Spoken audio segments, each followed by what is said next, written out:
the film, Almost Christmas, it has heart, soul, comedy, ensemble cast. At its core, though, what is the message that you want to communicate, that you want audiences to walk away with from the film?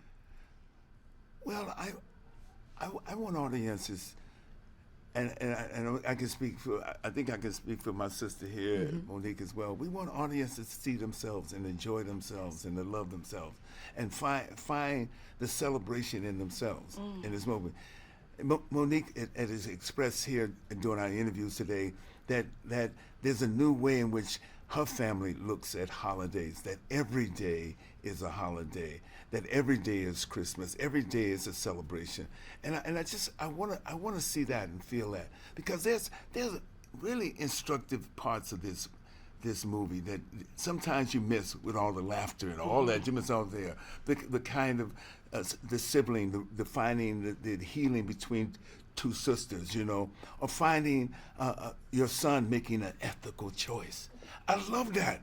He makes an ethical choice, and right there on principle and everything else. So he's a politician, and we know we all have the thinking about politician, but I think that's what we want to see, and we want to carry. We had two scenes with the great. Look here, I'm saying, you might somebody say great. We ain't nothing. The great Gladys Knight. Thank you. Yes. Great Gladys Knight with two scenes in there, Yes. And every time I was around there, by the time I get to, what I'm saying, but that's what we want to think. Okay. Yes. Yes. So, Monique, you killed it. I mean, every single time you and JB hit the screen, the audiences last night went crazy. Can you tell me what scenes took longer to shoot, not because of production, but just because of the comedy and the shenanigans? All of it. Okay? All of it. I think that we were all professionals, so we got it done, and again, when you are working with a legend, a living legend, and that's what Mr. Glover is to us. When you are working with that living legend, you don't want to mess around because you want to respect what you're in front of. So though we had a great time, we got it done because we wanted to make sure we reserved our legend. We didn't want to have him there all hours of the night. Let me tell you, what he taught us was how to take a nap. Baby, let me tell you something. Mr. Glover taught us in cut and action. So we were learning so much from this man.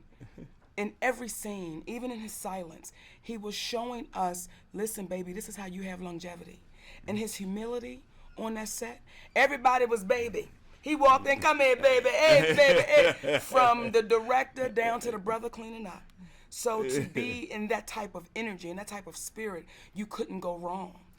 So that's what you're getting when you watch this film. You're watching the head of the body lead his family.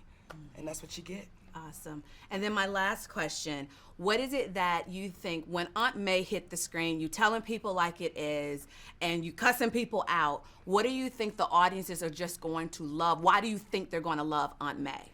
Aunt May is real. Aunt May is you. Aunt May is me. Aunt May is Mr. Glover.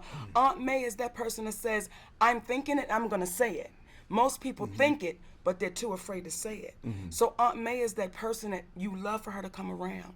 You just hope it's not your turn to get it. But you're grateful that you got it when everybody walk away and you be like, oh, she did tell me about that. Oh, so, that's who she is. And she's that spicy word lady. She the one that the Christians be like, oh, here come Aunt May. But they wish they could say what Aunt May said, baby. Yes, that's who Aunt May is. All right, thank you. All right, thank you. My love.